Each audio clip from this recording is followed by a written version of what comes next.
창세기 강의 23번째 시간입니다.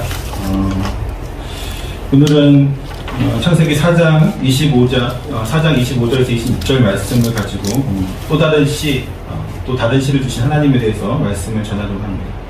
여러분은 살면서 실패를 경험해 보신 적이 다들 있죠? 적어도 한 번 이상? 아니죠. 너무나 많이 있죠. 어릴 때부터 우리는 실패를 경험하게 되는데 옛말에 그런 말이 있어. 속담에 여러분 다 아시겠지만 실패는 뭐의 어머니다?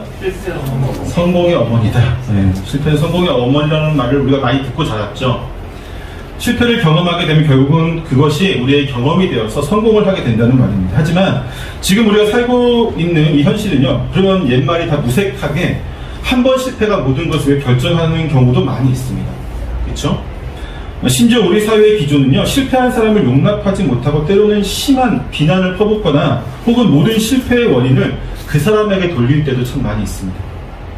또한 은연중에 우리는 한 번 실패한 사람은 다음번에도 실패할 거야 라고 하는 마음을 은연중에 가지고 있어서 그 사람에게 어떤 일들을 잘 맡기지 않으려고 하죠. 때문에 언젠가부터 우리 사회는요, 실패가 참 두려워지는 사회가 되었습니다. 실패가 두려워서 이제는 시작조차 못하는 그러한 사회가 되어버렸습니다. 제가 처음에 개척을 한다고 했을 때 주변에서 다 말렸어요. 이 시대에 개척을 하는 게 아니라, 그쵸? 얼마 전에 제가 이스라엘의 스타트업에 관한 그 기사를 읽었는데, 그리고 그 기사를 읽으면서 아주 작은 나라의 그들이 어떻게 세계 경제를 움직이는 큰 손이 되었는지를, 어떻게 그렇게 큰 영향력을 끼치게 되었는지를 제가 좀 느끼게 되었습니다. 내용은 이런데, 먼저 18세기서부터 유대인들은요, 무이자 대부협회가 있어서 세계 각국에서 유대인들이 창업을 하게 되면요, 3번까지 무이자로 대출을 해준다고 합니다. 그럴 수밖에 없는 게 디아스포라 이후로 이스라엘 백성들은 전 세계로 흩어졌잖아요. 그렇죠? 서로 흩어져 있으니까 성공하는데 너무 힘든 거예요. 그리고 스스로가 자립해서 일어나기는 너무 힘드니까 그 중에서도 한두 사람들이 성공한 사람들이 있을 거 아니에요. 그 사람들이 돈을 모은 거죠. 기금을 마련해서, 야, 우리가 우리 동포들을 도와주자 해서 각국에서 이제 스타트업을 하거나 뭔가 시작을 하는 사람들에게 무이자로 이제 돈을 3번씩이나 빌려줬던 겁니다. 때문에 그들은 이런 게 있으니까 실패를 두려워하지 않게 됐죠. 또한 한두 번 실패하더라도 다시 이제 그들은 시작할 수 있는 힘을 얻게 됩니다. 또한 그들은 자신의 실패를 공유하는 문화를 갖고 있어요. 왜 그럴까요? 실패를 공유하는 것은 나와 같은 실패를 여러분이 경험하지 말라고 하는 거겠죠. 우리는 실패를 하면 비난을 받을 것을 두려워해서 숨기기에 되게 급급한데, 그들은 자신들의 실패 경험을 공유해서 다른 사람들이 자신과 같은 실수를 똑같이 범하지 않도록 예방을 해줍니다. 물론 실패를 말하는 사람에게 어떠한 비난도 있지 않습니다. 비난이 있으면 실패를 말 못하겠죠. 그렇죠? 비난을 가하지 않습니다. 오히려 그 실패가 그 사람을 더욱 성장시킬 것이라고 그들은 다 생각을 하고 있습니다. 이러한 가운데 최근에 이스라엘 정부는요, 실패한 창업자에게 첫 창업 때보다 더 큰 인큐베이팅 프로그램과 지원 자금을 약속을 합니다. 실제로 이제 텔아비브에는 매년 100개 이상의 그런 스타트업이 나오는데, 그 중에 한 2%만 성공을 한다고 해요. 2%만 성공을 하는데, 하지만 이스라엘 정부는 실패한 나머지 98%의 창업자들을 지원하기 위해서 더 많은 이제 재원을 마련하죠. 그리고 이전에 실패했을 때보다 지원 자금을 20% 이상 더 올려서 더 지원을 하는 것을 보게 됩니다. 젊은 창업자들이 한 번쯤 도전할 수 있는 법과 제도를 갖춰서 그들이 두려워하지 않고 계속해서 도전할 수 있도록 만드는 것입니다. 또한 실패의 책임은 전적으로 누가 질까요? 창업한 우리가 지는 게 아니라 정부에서 다 책임을 지는 거죠. 그런 시스템이 되어 있습니다. 이스라엘 민족은요, 역사 속에서 수많은 실패를 경험한 이들이에요. 그들은 아마 그들만큼 많은 실패를 경험한 민족 전체가, 실패를 경험한 민족도 그렇게 많지 않을 것입니다. 하지만 그들은 그 실패를 끝이라고 생각하지 않았습니다. 왜냐하면 자신들은 하나님이 선택하신 민족이라는 그런 자긍심이 있었기 때문이죠. 그리고 무엇보다도 하나님이 자신들을 포기하지 않는다면 우리는 실패하지 않을 것이라는 믿음이 있었습니다. 그렇기 때문에 그들은 다시 도전할 수 있었고, 또 이웃을 도우며 결국은 성공의 열매를 먹을 수 있었던 것입니다. 하나님의 계획은 절대로 실패할 리가 없기 때문이죠. 여러분 또한 그런 믿음을 가지고 계십니까? 실패가 아닌 또 다른 시작이 오늘의 말씀의 키워드입니다. 오늘 말씀을 통해서 우리의 삶에 어떤 실패가 있을지라도 하나님의 관점에서는 절대로 실패가 아님을 깨닫고 더욱 믿음의 길을 걸어갈 수 있는 저와 여러분 되시기를 축원합니다. 본문의 말씀 보면요, 먼저 아벨의 죽음은요, 이 본문을 읽고 있는 독자들에게 마치 하나님의 나라가 실패를 하고 있다는 연상을 일으키게 합니다. 하나님의 거룩한 백성이 죽었잖아요. 그 계보가 끊어진 것처럼 실패를 연상시킵니다. 더군다나 극악한 범죄를 저지른 가인, 친족을 살해한 그런 극악한 범죄를 저지른 가인은 하나님으로부터 표를 받고 인을 받고 생명의 안전을 보장을 받죠. 그리고 놋 땅에서 거주하면서 에녹이라고 하는 성을 쌓고 그의 후손들은 그 성을 더욱 견고하게 하면서 기술과 문명을 발전시키는 장면은 아무리 우리가 좋게 보고 생각하려고 해도 하나님의 백성보다 인간의 길이 이 죄인의 길이 더욱 많은 이익을 가져다 주는 것처럼 느껴지는 것이 사실입니다. 여기까지만 딱 읽고 보면요, 하나님 너무하시다는 생각이 들어요. 하나님의 백성은 다 좌절된 것처럼 보이고 하나님 앞에 범죄를 저지른 저들은 너무나도 극악무도하게 잘 사는 것처럼 보인다는 거죠. 하지만 성경은 여기서 잠시 주인공의 자리를 내주었던 아담과 하와를 다시 등장을 시킵니다. 그리고 하와가 다시 임신하여 아들을 낳았다고 서술하고 있습니다. 25절의 말씀에서 아담이 다시 자기 아내와 동침하였다라고 말하는 시점은요, 아벨이 가인에게 살해당한 그 이후의 시점을 이야기합니다. 왜냐하면 셋을 낳은 하와는 하나님이 내게 가인이 죽인 아벨 대신에 다른 씨를 주셨다라고 지금 고백하고 있기 때문이죠. 또한 이것은 우리에게 하나님을 믿는 거룩한 백성의 계보가 결코 단절되지 않았음을 보여주고 있습니다. 즉 가인이 비록 우리에게 성공의 길을 가는 것처럼 보이고 아벨의 죽음으로 하나님의 백성은 힘을 잃은 것처럼 보이지만 하나님의 계획은 거기서 끝나지 않는다고 하는 것이죠. 하나님이 내게 가인이 죽인 아벨 대신에 다른 씨를 주셨다라고 하는 하와의 고백은 셋이라는 존재의 의미가 바로 아벨을 대신한다는 것을 우리에게 알려주고 있습니다. 그 가운데 특별히 하와는요, 아벨을 대신한 아들이 아니라 아벨을 대신한 다른 씨라고 하는 표현을 지금 쓰고 있어요. 하와가 아들이 아닌 씨라고 표현한 것은 단순히 셋이 아벨을 잃고 슬퍼하는 하와에게 위로를 주기 위해 하나님이 주신 존재가 아니라 그를 통해서 거룩한 하나님의 백성이 이어지게 된다라고 하는 것을 분명하게 나타내고 있습니다. 그는 아벨을 대신하여 거룩한 민족의 씨가 된 것이죠. 이것은 창세기 5장 1절에서 3절에서 잘 나타나 있습니다. 창세기 5장 1절에서 3절 한번 같이 읽어볼까요? 같이 한번 읽어보겠습니다. 시작. 이것은 아담의 계보를 적은 책이니라. 하나님이 사람을 창조하실 때에 하나님의 모양대로 지으시되 남자와 여자를 창조하시고 그들이 창조되던 날에 하나님이 그들에게 복을 주시고 그들의 이름을 사람이라 일컬으셨더라. 아담은 130세에 자기의 모양으로 자기의 형상과 같은 아들을 낳아 이름을 셋이라 하였고.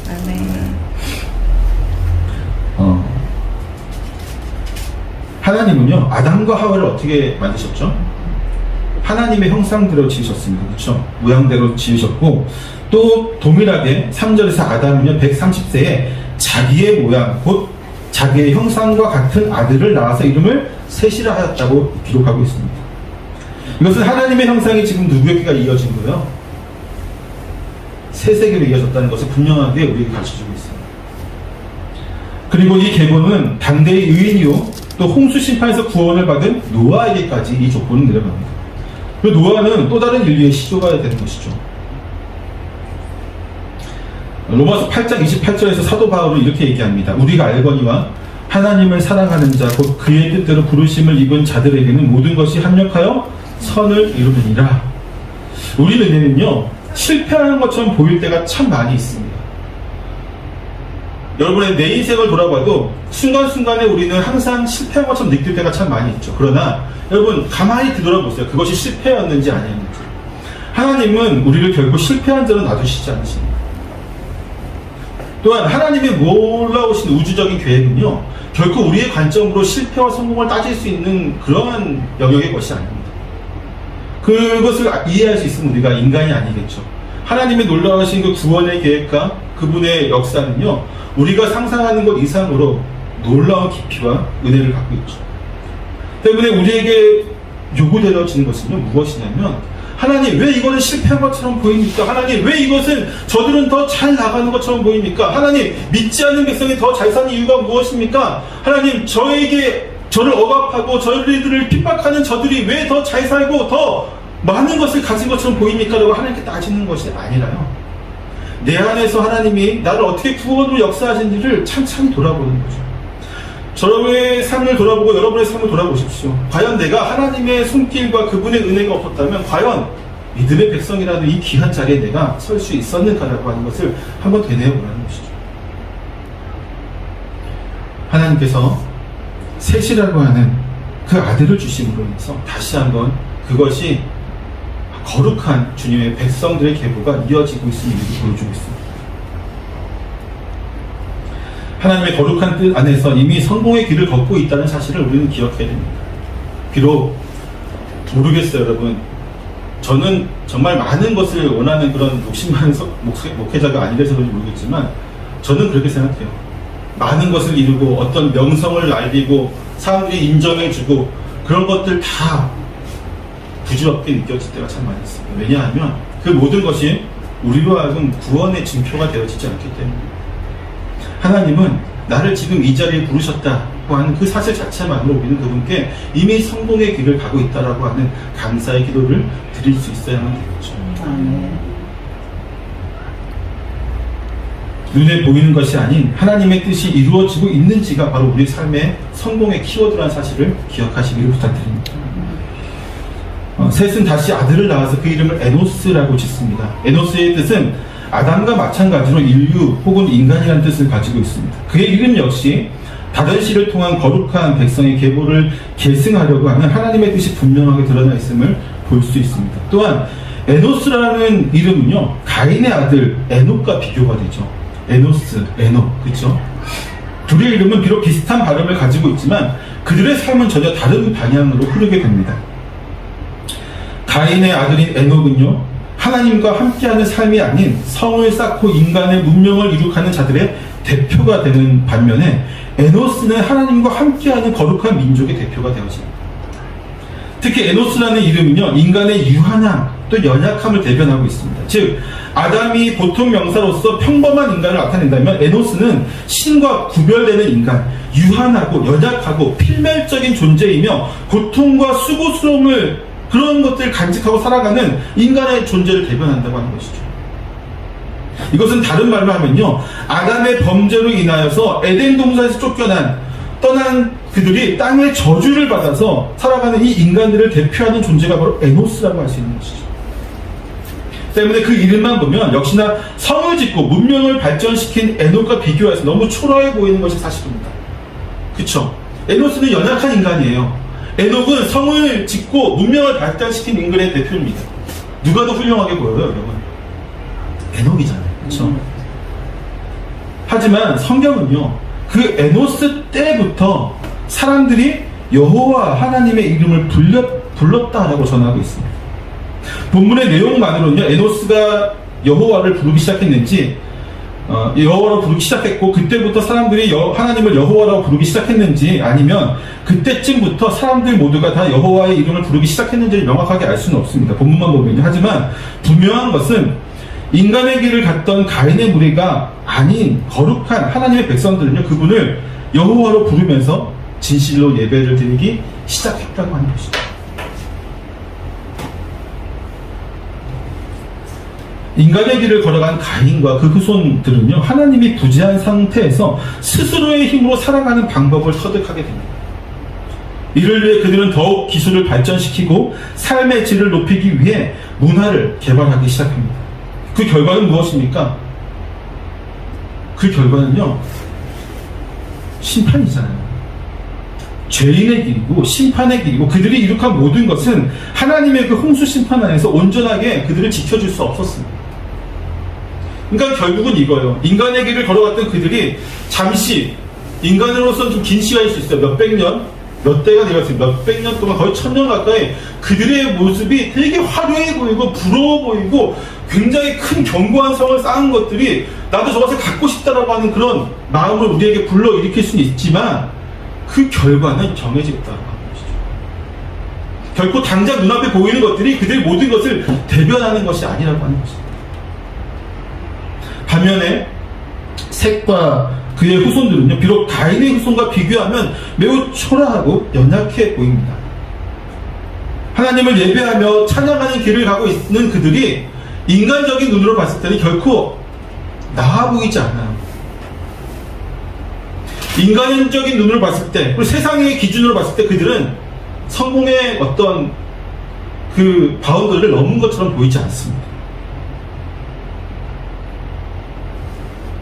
인간의 얕은 지식과 지혜, 기술 등을 의지하지 않고 하나님만을 의지하며 살아가는 그들을 세상은 결코 인정해주지 않을 것입니다. 그러나 분명한 사실은 무엇이냐면 그들과 하나님만의 사이에 있는 거죠. 지금 온 세상은요, 우리가 알 수 있는 것이 뭐냐면 출애굽 때 모세에게 하나님 나타나시잖아요, 그렇죠? 모세에게 나타나셔서 내 이름을 여호와라는 이름을 그때 가르쳐 주시면서 그 이름으로 예배를 드리게 합니다. 이곳에서 이미 사람들이 여호와라고 얘기를 하고 있는데 그것이 어느 순간에 사람들 사이에서 잊어먹게 된 거예요. 왜 그럴까요? 항상 하나님께 예배를 드리는 자들은 소수의 무리이기 때문에. 세상 전체는 지금 누가 있습니까? 악인의 무리들이 다스리고 있는 거죠. 하나님을 진실되게 믿는 백성은요, 어느 시대를 막론하고 다수인 적이 없었어요.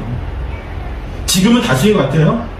지금은 전 세계 인구의 약 3분의 2 정도가 하나님을 믿는다고 고백을 하죠. 다수인 것 같죠? 근데 제가 생각하기에는 다수가 아닌 것 같아요. 그곳에 과연 얼마나 진실되게 하나님을 믿는 백성들이 있는지는 우리가 좀 고민해 볼 필요가 있습니다. 세계 70억, 60억, 70억이라고 하는 인구 중에서 로마 카톨릭이 제일 많죠. 한 20억 정도가 있나요? 그 다음에 뭐 여러 가지 교단, 이단들까지 다 포함해가지고 많은 민족이 뭐 예수님을, 하나님을 믿는다고 얘기를 하지만 그곳에 정말로 진실되게 하나님 믿는 백성은요, 정말 소수일 거라고 봐요. 왜 그럴까요? 하나예요.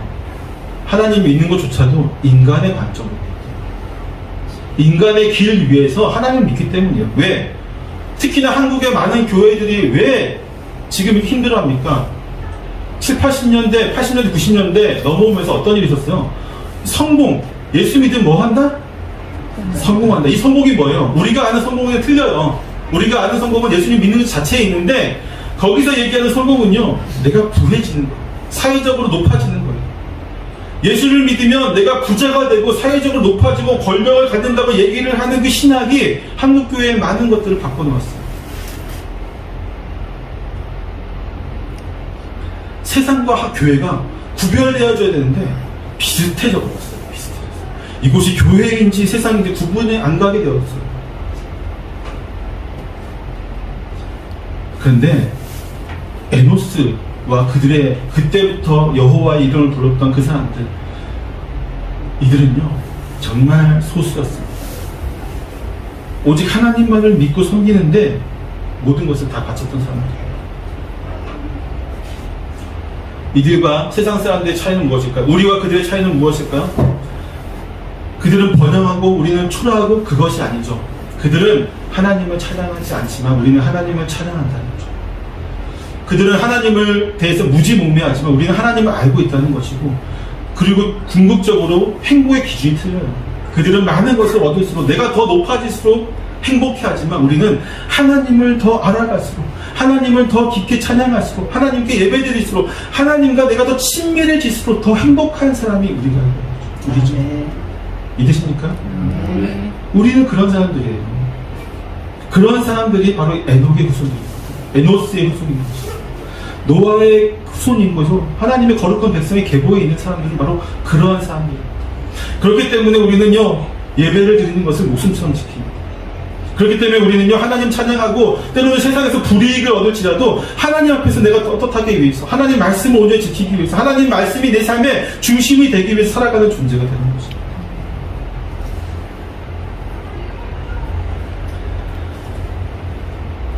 하나님의 심판에서 온전하게 설 수 있는 유일한 길이 바로 이 길임을 기억하십시오.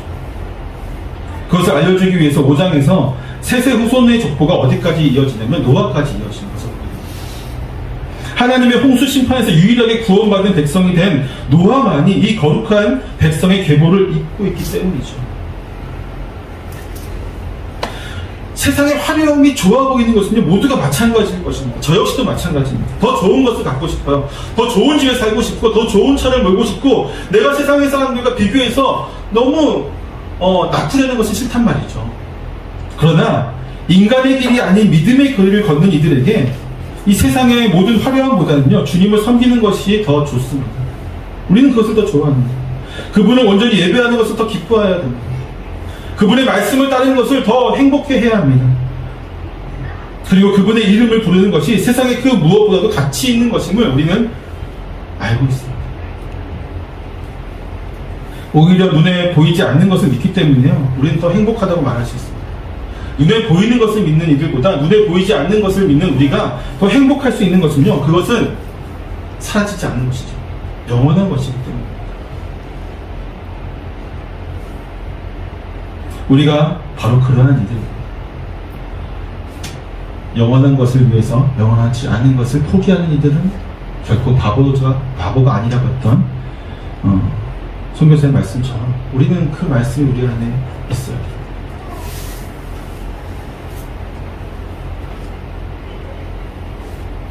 사랑하는 성도 여러분, 제가 예전에 전도사 시절에 벌써 10년도 더 된 시절인데 SBS에서 방영한 신의 길, 인간의 길이라고 하는 4부작의 다큐멘터리를 본 적이 있습니다. 그 다큐멘터리를 보면서 가장 먼저 느끼게 된 것은 무엇이냐면, 인간의 길의 끝은 결국 하나님을 부정하는 것입니다 라고 하는 것을 느끼게 됐어요. 라멕과 똑같죠. 왜냐하면 그 다큐멘터리를 보신 분도 계시고 안 보신 분들도 계시겠지만, 결국은 그거예요. 인문학적으로, 인간이 가지고 있는 학문이잖아요. 인문학으로 하나님을 판단하는 거예요. 결국은 뭐예요? 이것이 신하고 허구고 다 이런 결론을 내릴 수밖에 없겠죠. 또한 더불어서 인간의 길과 믿음의 길은 결코 양립되거나 상호 보완적인 관계가 절대로 될 수 없다고 하는 것입니다. 즉, 우리가 아무리 포장해서 좋게 이야기하려고 해도 세상의 것과 우리가 가진 믿음은 항상 양립될 수밖에 없어요. 서로 양립이 아니라 서로 대치될 수밖에 없는 것이죠. 세상의 것을 추구하면서 나는 믿음도 가질 거야 라고 하는 것은 어불성설입니다. 주님이 주신 영원한 생명을 취할 것인지 아니면 이 땅의 화려함을 취할 것인지는 우리는 분명히 결단을 내려야 됩니다. 여러분 어떤 것을 취하시겠습니까? 세상의 화려함을 취하시겠습니까? 아니면 주님이 주시는 이 참된 기쁨을 취하시겠습니까? 다시 한번 말씀드리지만 결코 어중간하게 양쪽을 모두 취할 수는 없습니다. 한마디만 더 하자면 세상에서 실패하는 것으로 보일 수도 있는 믿음의 길이 궁극적으로는 성공을 가져다 준다는 사실을 결코 잊지 말라고 여러분에게 부탁하고 싶습니다. 왜냐하면요, 영원한 것은 그곳에 있기 때문이죠. 마지막으로 이 말씀만 하고 말씀을 마치려고 합니다. 사랑하는 성도 여러분, 세상은요 결코 우리를 가만 내버려 두지 않습니다. 특히 믿음의 길을 걸어가려고 하는 이들은 결코 세상에서 인정받는 길이 아니라고 하는 것을 기억해야 됩니다. 왜냐하면요, 요한복음에서 예수님이 말씀하셨던 것처럼 세상은 우리를 미워하기 때문이에요. 더 정확히는 세상은 예수님을 미워하고요, 예수님의 백성인 우리를 미워합니다. 특히나 우리가 무엇으로 살아갈 때? 믿음으로 살아갈 때.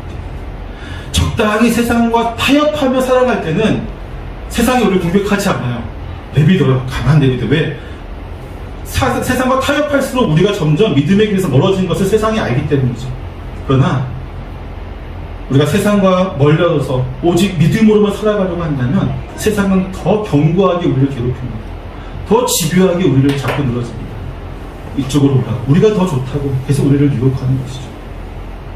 그러나 여러분, 결코 주님을 사랑하는 그 기쁨에서 떠나지 마시기를 부탁드립니다. 주를 사랑하고 그분의 은혜를 입었을 때 세상 그 무엇보다도 가장 깊은 기쁨을, 또 평안과 위로를 얻는 저와 여러분 되시기를 축원합니다. 기도하겠습니다.